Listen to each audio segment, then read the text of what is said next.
No mistakes, just happy accidents that lead you down paths towards messy past storylines. Or that maybe me mainlining copium to my veins. Recently we did a video on Captain Triumph. He's a fairly memory-hold hero from the Golden Age, Lance and Michael Gallant. Lance is alive, Michael is dead. His ghost meets up with Lance and they combine to form Captain Triumph, a separate person. This combination is achieved when Lance rubs their matching T birthmark on his wrist. And afterwards they would separate. At least that's how it worked in the Golden Age. Well, when we got to his scant usage in the contemporary era, there was one outing that I missed. Why? It happens sometimes. Some of you mentioned it and I'm always here for more Captain Triumph. So now I'm going to talk about it, but also about so much more, because before Captain Triumph was going to be a footnote, and now we're going to balloon into the whole other storyline that he's part of during this arc. He's only in one issue, but to build up to how we got there, it's a journey. This outing is also going to explore one of the options that some commenters were curious about in terms of the direction one can take his character. He's simultaneously paramount and also incidental to the story we're about to look at, which is the storyline where Jessie Quick / Chambers is having a sordid affair with her mom's fiancé. It's Titans time, not Teen Titans, just Titans. I'm Sasha, this is Casually Comics, and I hope you like mess. But to fully immerse ourselves in said mess, we first have to explain who is Jessie Quick. So we're going to look back at some cliff notes. We're not going to hit everything, but we're going to look at a bunch of the history. Jessie Quick is the daughter of Johnny Quick and Liberty Bell. This circa their retcon relationship where the two characters were paired together. This while they were both being utilized by Roy Thomas in All-Star Squadron. Johnny Quick originally debuted in More Fun Comics 71 in 1941, and is credited to Mort Weisinger, who would go on to be quite the editorial force over at DC Comics. Johnny Quick is in that awkward space of not being the Flash. He is also a character with super speed. He debuts in the story The Riddle of the Crying Clown. His origin is that he's told a special mathematical formula by his professor that the professor found in a Pharaoh's tomb. And for some reason, when you recite this formula, you go fast. There's not a clear reason as to why, and even in the opening story, Johnny says, I don't really understand it, but I'm just gonna go with it. Now, this comic is alas super hard to track down in any solid quality time of recording,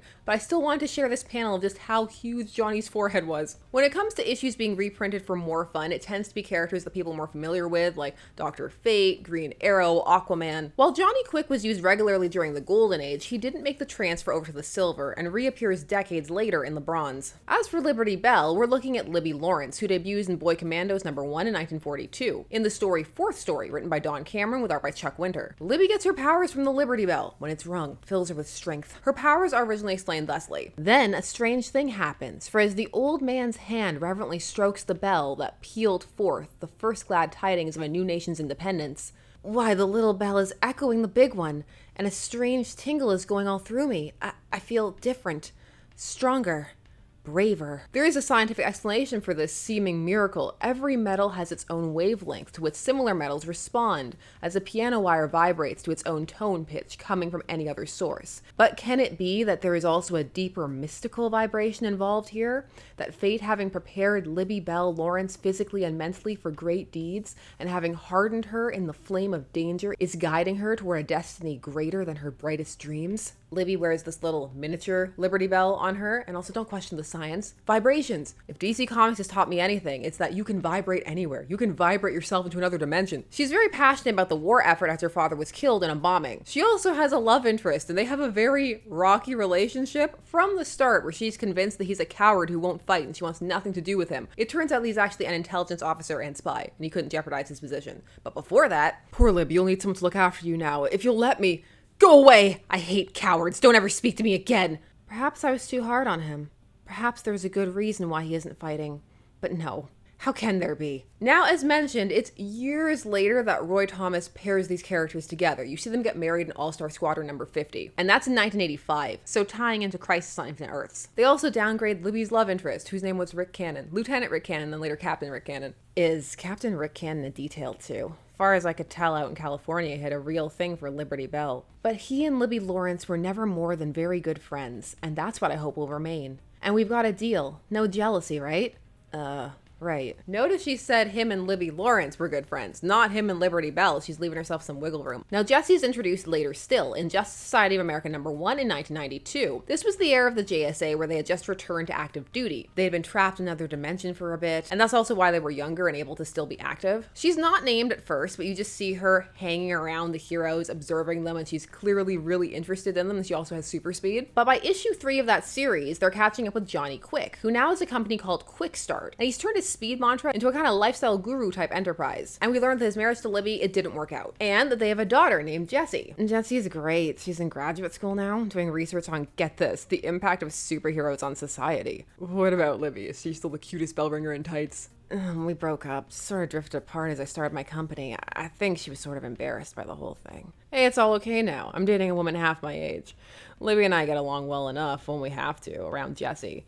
But I miss having someone around who can talk about the old days. That's why I'm so glad to see you guys. Johnny comes across as borderline sleazy here in how he's presented, which is interesting. There are lots of things one could pull from when it comes to Jessie's psychology later on. What we do see in this series is that Jessie is a daddy's girl, but we also see that her father was very rough on her and instilled some feelings of a bit of a lack of self-worth inside of her unless she's a superhero and has powers. Train, train, train. Ever since I can remember, Daddy has told me if I just concentrated, I could release something special inside me. You see that right there? It's wrapped up in the idea that base her, not special. It's really subtle work, but that key element of not feeling special is going to be something that recurs with Jessie down through the years. But nothing happened. Mom said we were wasting time, that I should spend less time working out and more time learning how to be a lady. I told Daddy that I didn't have a magic speed formula like he did, or the Liberty Bell like Mom.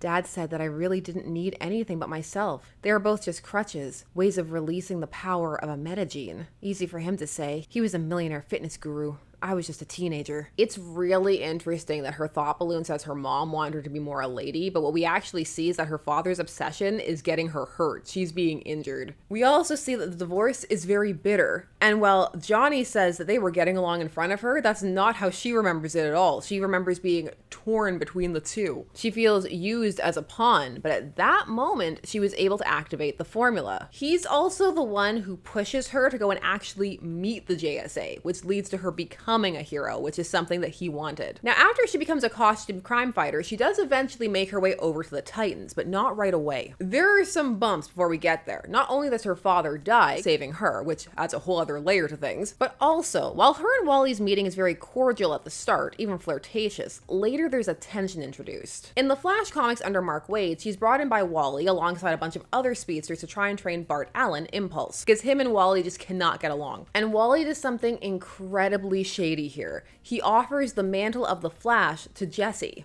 but not because he actually wants her to take it, but because he feels that seeing her about to take it will motivate Bart to actually try and do better. Now, at first, Jessie is super honored until she realizes what's going on and what Wally's actually doing. So that's why you pretended to give me the suit, to provoke Bart into getting serious about the gig? You played me like a chess piece. So once again, Jessie is being used. First by her parents, now by Wally. There's a lot of rough things happening for Jessie. Bart's overhearing this and even he's going, what a jerk. Now, even though this has happened, she still saves Wally, and for a time it looks like she won't run again. A brief time, but still a time. This is very important because this trickles down to when she does join the Titans. This tension remains, and for a while she actually quits, and when she comes back in issue 20, it's because Wally's leaving. That's part of why. It's how he's able to convince her that she's not redundant, because that was the other thing. She felt the team didn't need two speedsters. Now, the Titans she joins is the one from the 1999 run, which lasted 50 issues, plus an annual and 2 specials, ending in 2003. And while for some people it's the Titans that they came in on, for others it can be a little memory hold, at least from a cultural standpoint. The new Teen Titans from the 80s is very much lauded and has a bunch of storylines that are separated, pulled out. It's the one that gets a lot of discussion. Dick becomes Nightwing during it. The 60s is, of course, the original run, and then you have the 2003 Jeff Johns era with all the next generation of heroes. The next,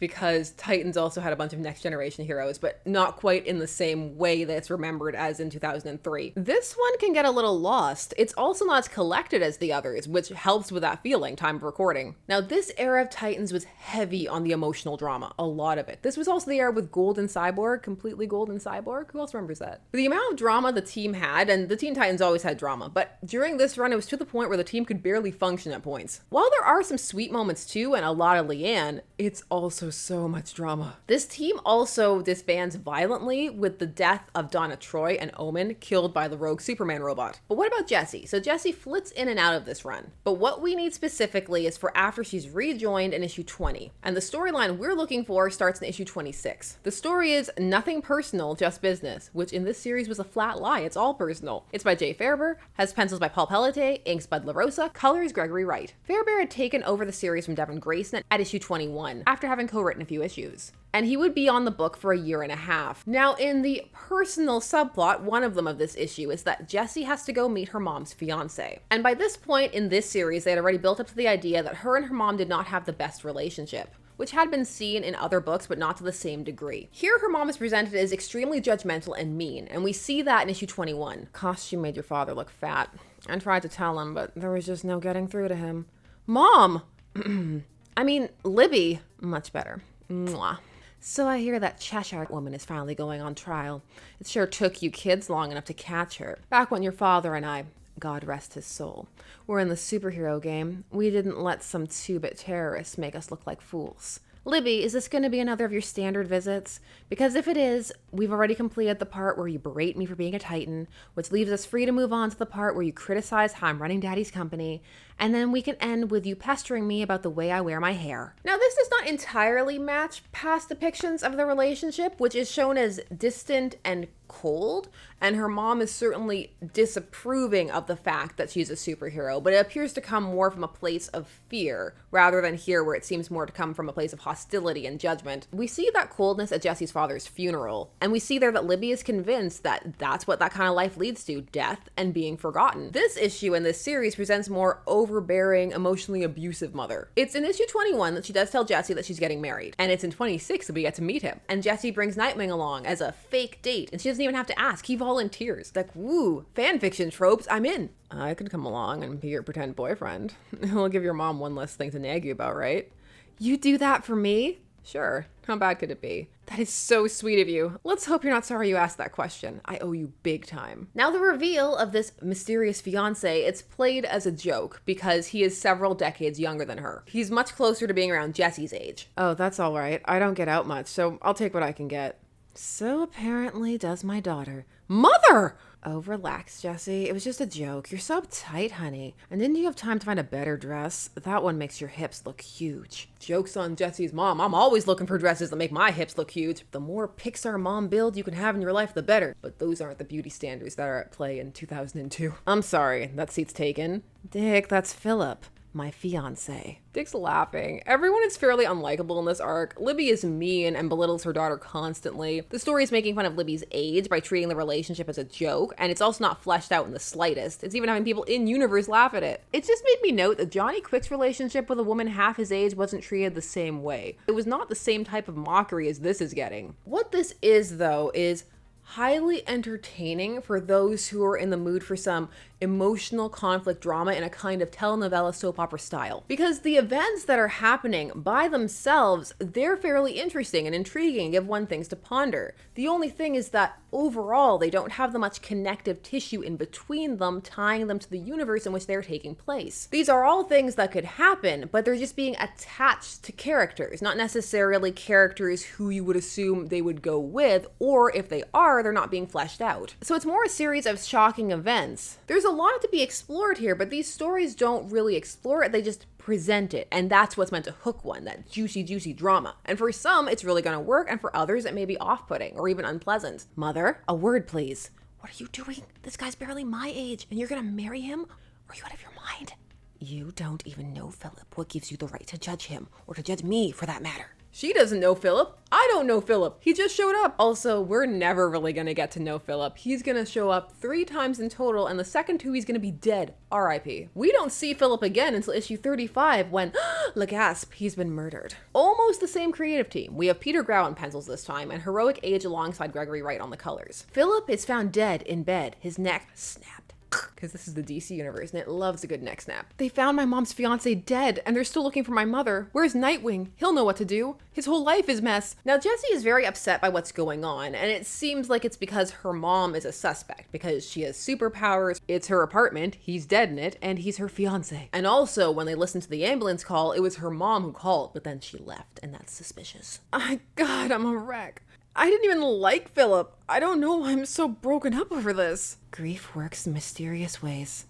Take it from me. So since we're about to have a mystery, what did we know about Philip? Well, we know that he was a grad student, that he met Jessie's mom in a modern literature class, so maybe he likes reading, maybe he was looking for an easy credit, who knows?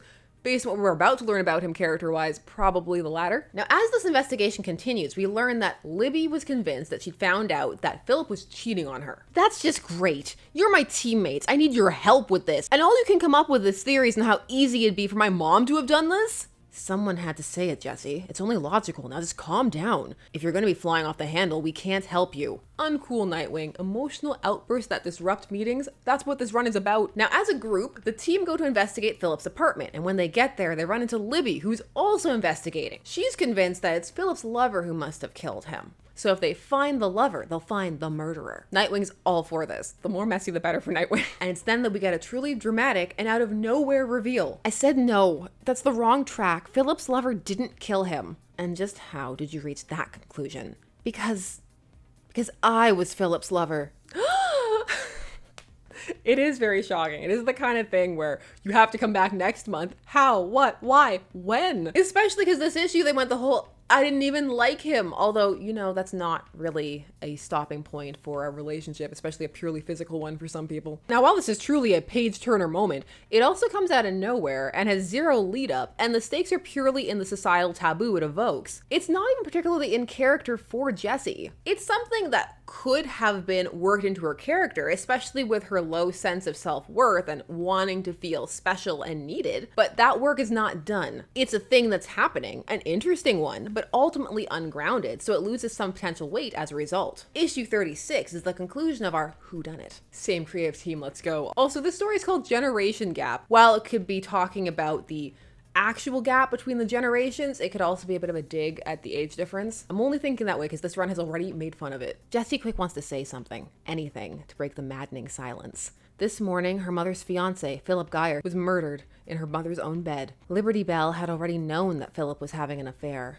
What she didn't know until just now was that his partner in the affair was her daughter, Jessie.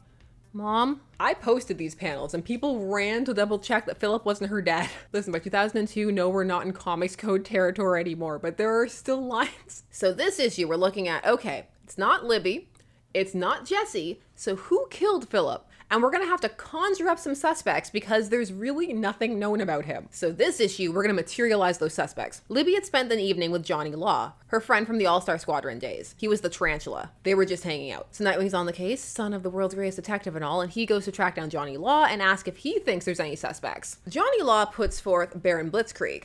That's Triumph and me and Libby's husband, Johnny Quick. Rest his soul. The Baron swore he'd get even with all of us. He's still around dealing drugs or something, last I heard. If Baron Blitzkrieg is still around and he hates Libby as much as you say, he could have killed Philip. Son, Blitzkrieg can take a number.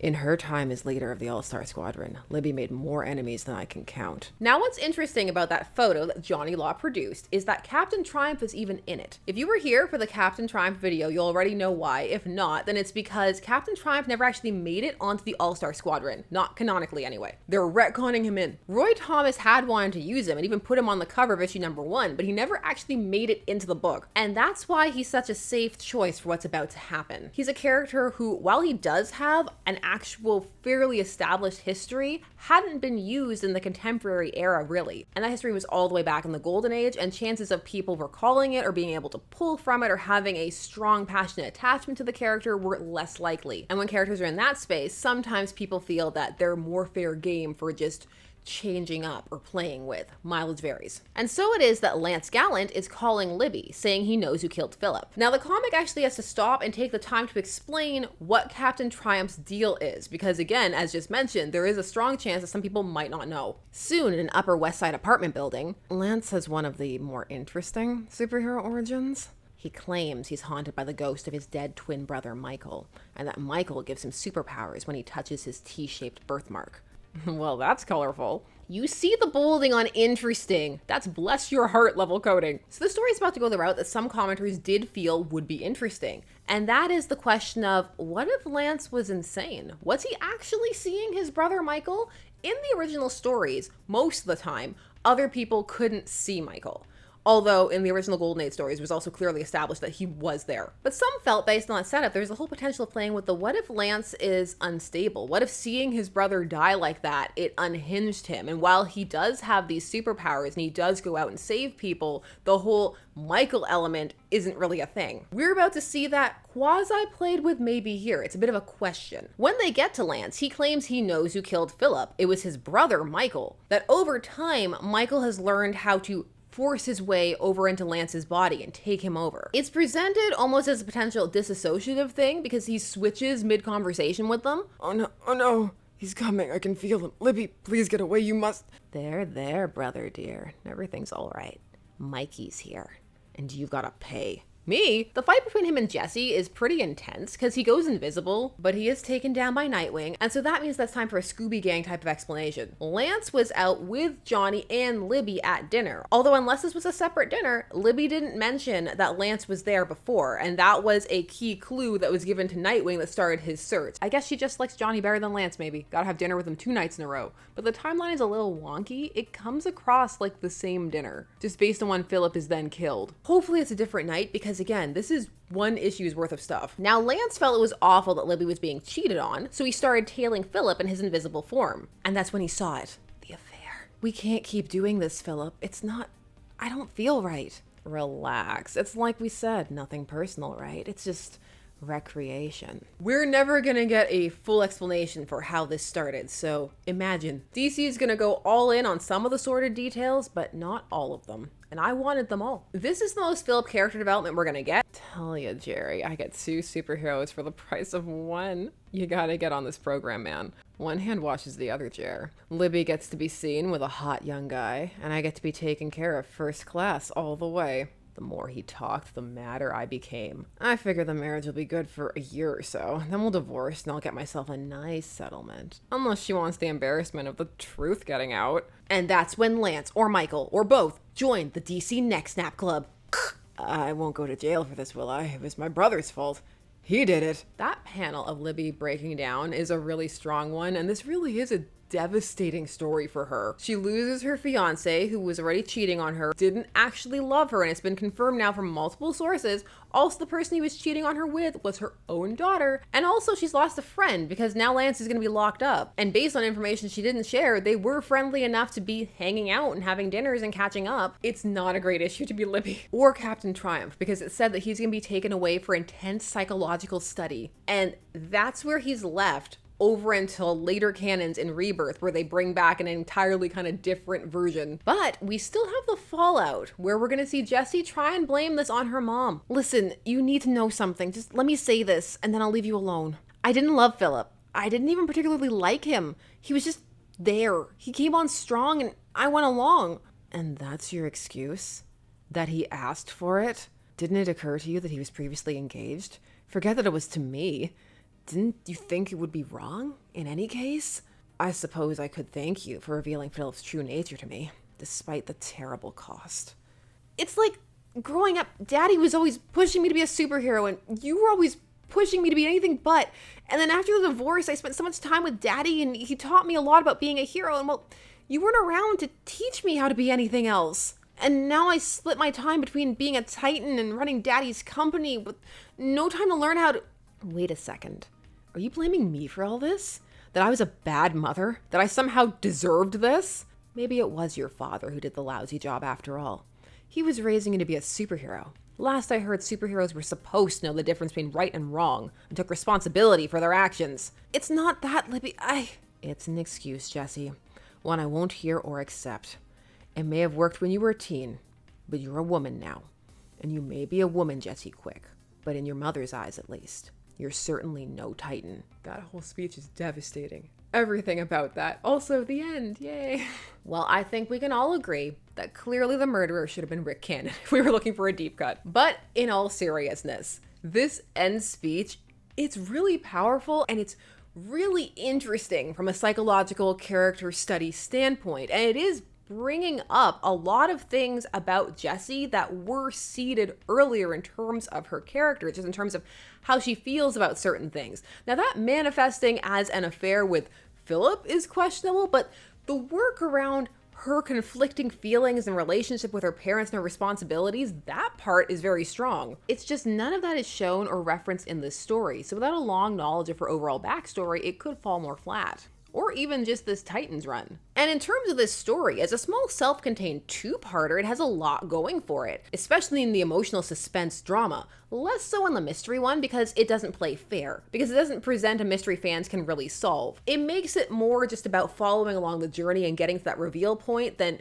being something that a fan can take apart and actually maybe pinpoint who did it. So it's much more of an emotional piece focused on dramatic reveal moments, and it does have those. The thing is, this story arc is part of an ongoing series, and in that respect, it doesn't work as well. This is dropped hard. And it's also a difficult moment for Jessie to come back from as a character, because despite the strength of some of that speech, and despite the fact that it is pulling from some of her character, in terms of the affair and the relationship between her and her mom, that's mostly been confined to these two issues. And even if one did read the entire story arc and felt that it didn't come entirely out of left field, you're still left with a plot where at the end of the day, Jessie had an affair with her mom's fiancé. And that's the kind of thing that it's just difficult for some readers to reconcile or get behind the character again. It's just so much. For others, they can practice more separation, or they don't mind, or they enjoy when things get complex like that. It varies. This is certainly an interesting plot, for some compelling, but heroic, not necessarily.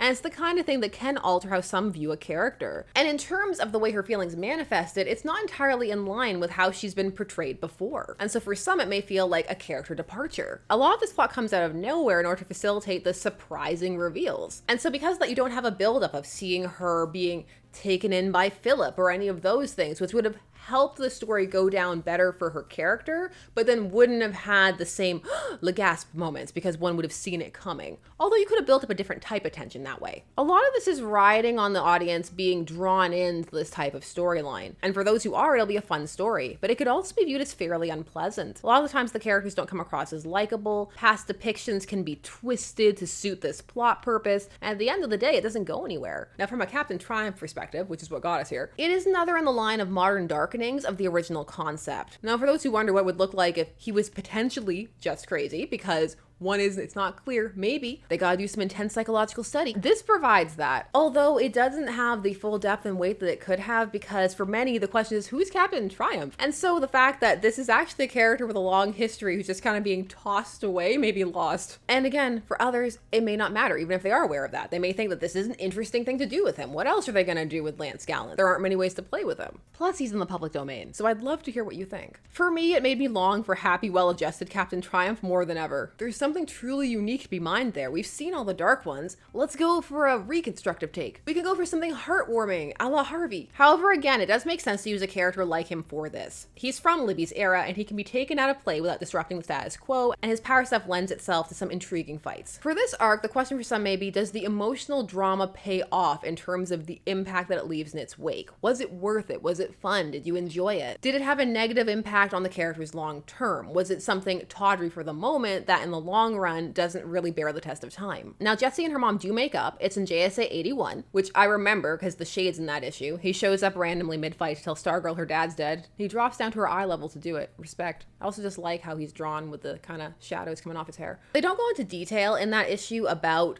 Libby and Jessie too much, just that they have a strained relationship, but you see them share this hug and kind of come back together. By this point, her mom is Liberty Bell once more. We're post Infinite Crisis. And also at this point, Jessie is married to our man, Rick Tyler. So this particular instance of the plot, they're just kind of pushing it under the rug, get it under there. Now, in a way, that's actually a bit of a shame, because as mentioned, there was some depth to that speech that was given at the very end, and some of the ideas conceptually are interesting and could be worked with. Just her trauma over her parents' divorce and what the choices she's having to make mean to her. Has she gotten the chance to form her own identity? And of course, we're far past this in canon at this point in time of recording, but there were more ways to use it at the time. But this is the type of story that I can see some really liking and others really disliking. It's the kind of one that leaves impact Although, again, maybe you're in the meh camp and you're sitting there going, I am proudly unbothered. The story used to make the rounds a lot on those classic, like, worst things a character has ever done type lists. It definitely sticks with you. It's memorable. And to its credit, it does utilize some of the Golden Age characters in an interesting way. But now, after all that, I'm so curious. What are your thoughts? Were you just happy to see Captain Triumph? Did you know who he was when you read this arc originally? If you did, where are you on the storyline? Do you like it, hate it, feel it has potential, feel they should have gone further with it, glad that it's kind of been dropped? Do you wish this era of the Titans got more attention? Your thoughts, I want to hear them. Please leave them down below. While you're down there, please do all the YouTube things. Like, share, comment, subscribe, hit the bell notification so that you never miss a vid.